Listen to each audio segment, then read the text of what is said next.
Ever wondered if looking like a famous person could be dangerous? What if resembling a celebrity isn't just flattering, but deadly? Number 10. The Marilyn Monroe double disappearance. In the summer of 1962, just weeks after Marilyn Monroe's tragic death shocked the world, a woman named Elsa Magdalena vanished from her Los Angeles apartment. What made this disappearance particularly eerie? Elsa had built a modest career as a Marilyn Monroe look-alike, appearing at various events and small-time productions. Her uncanny resemblance to the blonde bombshell had earned her recognition in certain Hollywood circles. Neighbors reported seeing Elsa leaving her apartment on August 21, 1962, with a man in a dark suit. She never returned. Police found her apartment in perfect order, too perfect, according to the lead detective. It was as if someone had methodically cleaned the place, Detective Raymond Hollies noted in his report. Not a single fingerprint was found, not even Elsa's. The timing raised eyebrows. Monroe had died just weeks earlier under circumstances that many still debate today. Conspiracy theories swirled around both deaths. Was Elsa's disappearance somehow connected to Marilyn's demise? Did she know something? Or was her physical resemblance to the star enough to place her in danger? The case grew colder with each passing day. Elsa's sister Marta told reporters Elsa had been acting strange those last few days. She kept saying she'd been followed. We thought it was just the stress of Marilyn's death affecting her. She'd always felt this strange connection to Marilyn. Police officially closed the case in 1968, but amateur sleuths continue to connect the dots between these two blonde women who shared a face and possibly a fate. Number 9. The Elvis impersonator's highway mystery. Ronnie Dawson had spent 15 years perfecting his Elvis act. By 1988, the Mississippi native was considered one of the premier Presley impersonators in the South, with his swiveling hips and eerily similar vocal tenor. On August 16, 1988, the 11th anniversary of Elvis's death, Ronnie was driving to a memorial performance in Memphis when his car was found abandoned on Highway 78. The driver's door stood open. The engine was still running.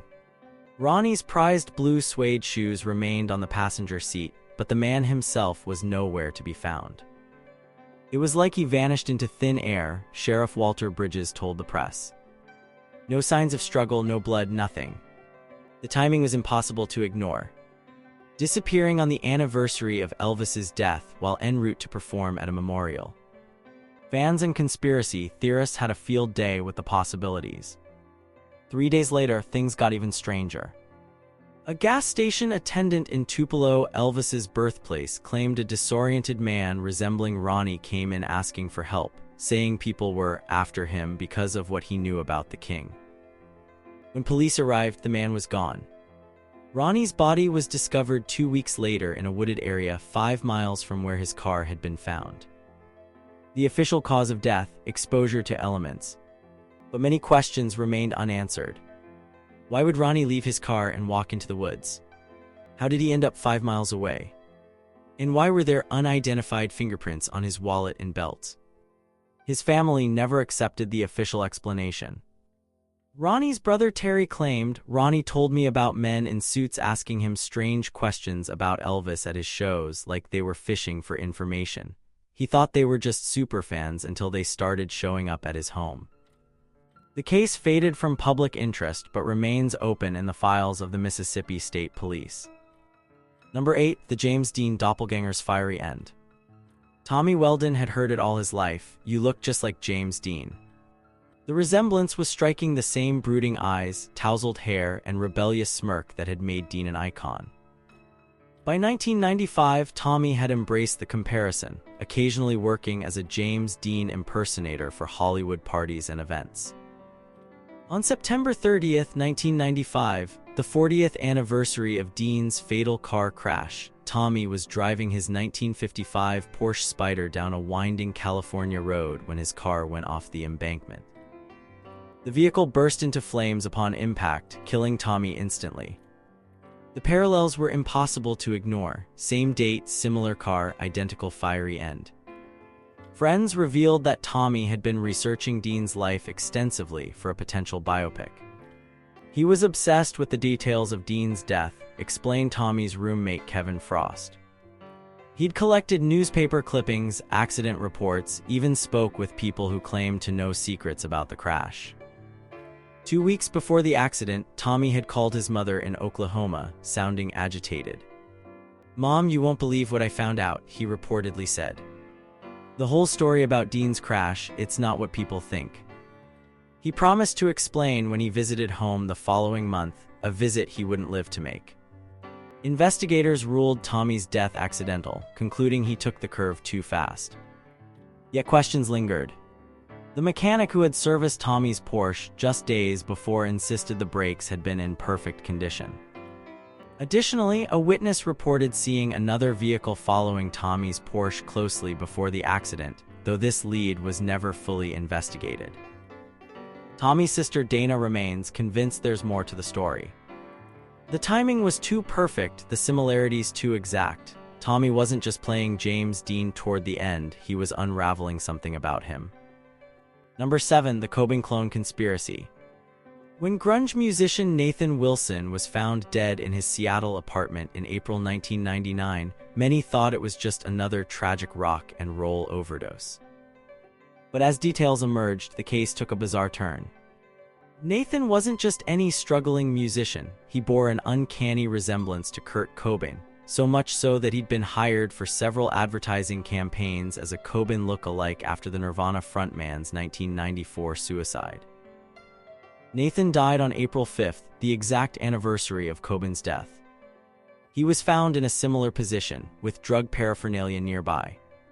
But the autopsy revealed something odd. The heroin in his system was unusually pure, almost pharmaceutical grade, rarely found on Seattle's streets. Nathan didn't use heroin, ever, insisted his bandmate Drew Carney.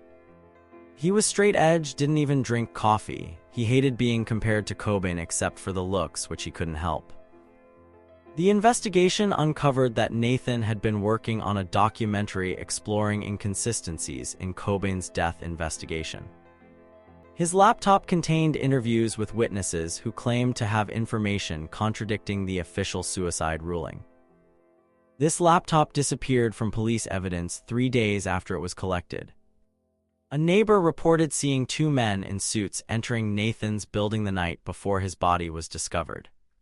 When questioned further by private investigators hired by Nathan's family, the neighbor could not be located. The official cause of death remained accidental overdose despite the family's protests and circumstantial evidence suggesting something more sinister. Nathan's mother told the Seattle Times, "My son was killed because he looked like Kurt Cobain and was asking questions someone didn't want answered." Police officially closed the case in 2001, but internet forums dedicated to both Cobain and Wilson conspiracy theories continue to connect the 2 deaths as potentially linked. Number 6. The Princess Diana lookalike car crash. Catherine Spencer had leveraged her resemblance to Princess Diana into a comfortable living. The British expatriate living in Paris worked as a professional Diana impersonator, appearing at events and fooling paparazzi from a distance. Her blonde, feathered hair and shy smile created an illusion convincing enough that she'd been hired by several tabloids for staged photos. On August 31, 2007, exactly 10 years after Diana's fatal car crash in the Pont de l'Alma tunnel, Catherine's vehicle collided with a concrete barrier in the very same Paris tunnel. She died instantly. The coincidence was too startling to ignore. "It defies statistical probability," said Pierre Lambert, a former French police detective who followed the case independently. "Same tunnel, same date, a woman who made her living as Diana's double, it stretches credulity to call it mere chance." The investigation revealed troubling details. Catherine had told friends she'd received threatening phone calls in the weeks before her death. Her apartment showed signs of having been searched. Most significantly, traffic camera footage from the tunnel showed a motorcycle following Catherine's car closely before the crash, similar to the paparazzi pursuit implicated in Diana's accident. The motorcycle and its rider were never identified. Catherine's diary, recovered from her apartment, contained cryptic entries about information she had come across regarding Diana's death. She had scheduled meetings with journalists from two major British publications for the following week. French authorities attributed the crash to excessive speed and traces of alcohol in Catherine's bloodstream, officially ruling it accidental. Her family challenged these findings, noting Catherine's well-known aversion to drinking and careful driving habits. British tabloids briefly sensationalized the parallel deaths before the story faded from headlines. Catherine's brother continues to maintain a website detailing inconsistencies in the official investigation and seeking witnesses who might shed light on the motorcycle scene in the tunnel that night. Number 5. The MJ impersonator's final moonwalk. Darius Phillips had spent more than a decade perfecting his Michael Jackson performance. With surgically altered features, the right costumes, and flawlessly executed choreography, he was widely regarded as the most convincing Jackson impersonator in the entertainment industry. His shows regularly sold out across Las Vegas and Los Angeles. On June 25, 2013, the fourth anniversary of Michael Jackson's death, Darius was found unresponsive in his Las Vegas apartment. The cause of death was initially listed as cardiac arrest, eerily mirroring Jackson's own death. But toxicology reports later revealed a complex cocktail of propofol and benzodiazepines, the exact combination that killed the king of pop. This bizarre coincidence raised immediate questions. Propofol is a hospital-grade anesthetic not typically available to the public without medical connections. How did Darius access these specific drugs? And why would he have taken the exact lethal combination that killed the star he impersonated on the anniversary of that star's death? Darius was in excellent spirits, his manager Tony Reynolds insisted to investigators. He had just signed a major contract for a traveling show. Suicide makes no sense. Further investigation revealed that Darius had been working on a tell-all memoir about his experiences in the entertainment industry, including alleged encounters with people from Jackson's inner circle. His laptop and manuscripts were missing from his apartment. A neighbor reported seeing a black SUV with tinted windows parked outside Darius's apartment building the night before his body was discovered. Security cameras in the building had mysteriously malfunctioned during an 18-hour period encompassing the estimated time of death. The Las Vegas Police Department officially closed the case in 2015, ruling it a probable suicide despite the family's objections and the unusual circumstances. Darius's sister launched a private investigation that continues to this day, focused particularly on identifying the source of the propofol. Number 4. The Lennon lookalike's December death. Mark Salinger was more than just a John Lennon tribute artist. With round glasses, the same auburn hair, and Liverpool accent he'd spent years perfecting, Mark was regularly hired for Beatles conventions and had even appeared in several documentaries about the band.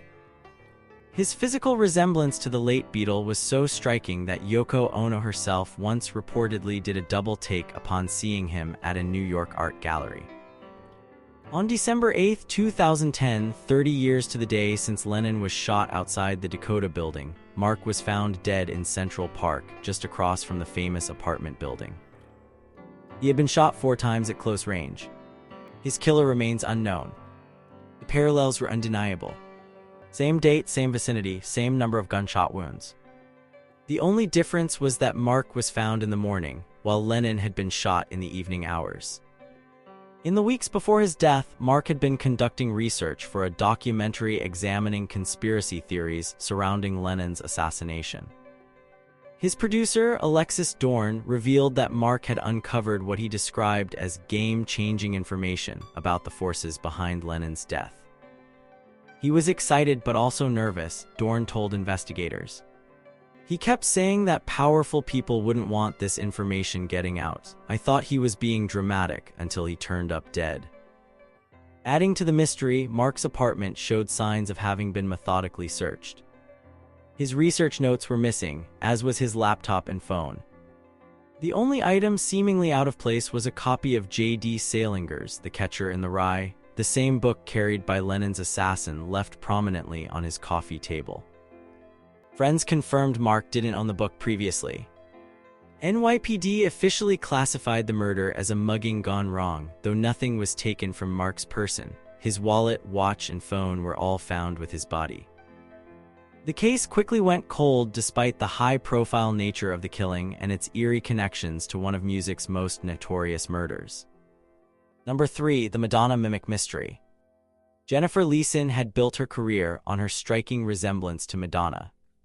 From the beauty mark to the bleached blonde hair and athletic build, Jennifer had all the physical attributes of the material girl in her prime. Her Madonna tribute shows toured worldwide, and she'd even made cameo appearances in movies and TV shows as a Madonna stand-in. On August 16, 2018, Madonna's 60th birthday, Jennifer disappeared from her Miami beachfront apartment. Security footage showed her leaving the building at 11:42 p.m., looking over her shoulder repeatedly as if she feared being followed. She never returned. 3 days later, Jennifer's purse washed ashore 20 miles north of Miami. Inside was her wallet, ID, and a waterproof pouch containing handwritten notes about what she called the Madonna Files, apparently research related to the singer's controversial connections to various esoteric spiritual practices and powerful political figures in the early 1990s. Jennifer's sister Rachel revealed that Jennifer had been working on a documentary exploring the darker side of celebrity, with Madonna as her primary case study. Jennifer had interviewed some people from Madonna's past who shared some disturbing stories, Rachel explained. She'd been receiving anonymous threatening emails telling her to drop the project.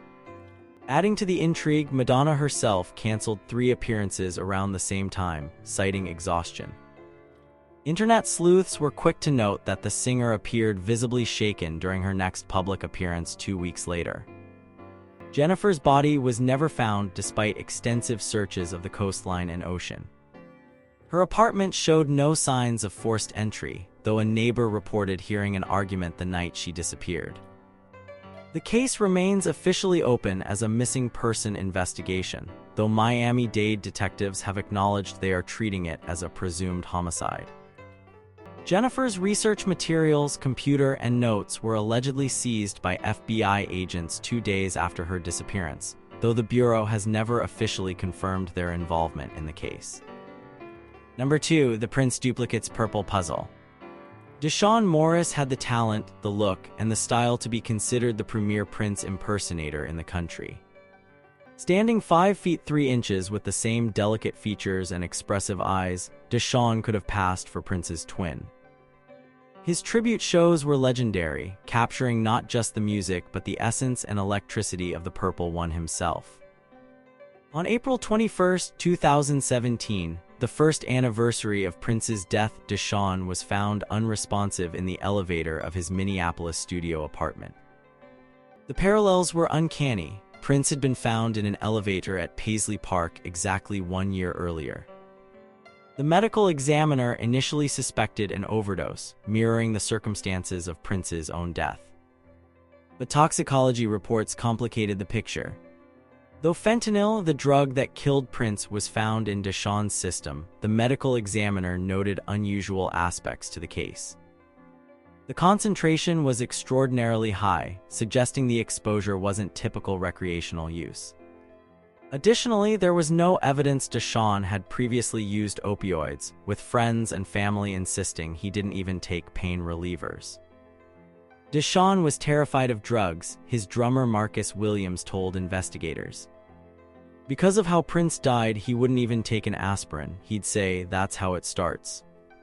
2 weeks before his death, Deshaun had told friends he was meeting with people from Prince's inner circle who wanted to share information about the musician's final days. He described it as the real story of what happened to Prince.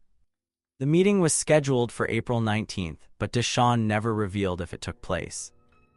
Security footage from Deshaun's apartment building showed 2 unidentified men visiting his apartment the night before his body was discovered.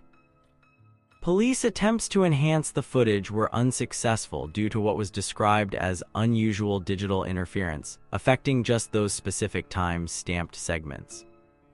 The case was officially closed as an accidental overdose despite objections from Deshaun's family and the peculiar circumstances. His mother established a foundation seeking to reopen the investigation, maintaining that her son was deliberately exposed to the lethal drug. Number 1. The Presley Paradox. Jimmy Westlake had Elvis's curled lip down to a science. With his carefully styled pompadour, Memphis drawl, and swiveling hips, he'd been making a living as an Elvis impersonator since the 1990s. Based in Memphis, just miles from Graceland, Jimmy was something of a local celebrity, often booked for private events by Elvis aficionados who appreciated his particular attention to the details of the king's mannerisms and voice. On August 16, 2017, the 40th anniversary of Elvis's death, Jimmy was scheduled to perform at an Elvis memorial event. He never arrived. His 1956 Cadillac was found parked near Graceland, keys still in the ignition, his prized blue suede shoes placed neatly on the hood.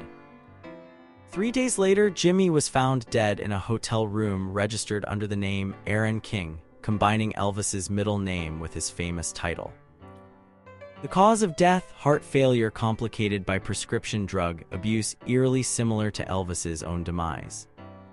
The scene was disturbing in its deliberate parallels. Jimmy was found in the bathroom, prescription bottles scattered around him, wearing a white jumpsuit similar to Elvis's later career stagewear. But Jimmy didn't have prescriptions for the medications found in his system.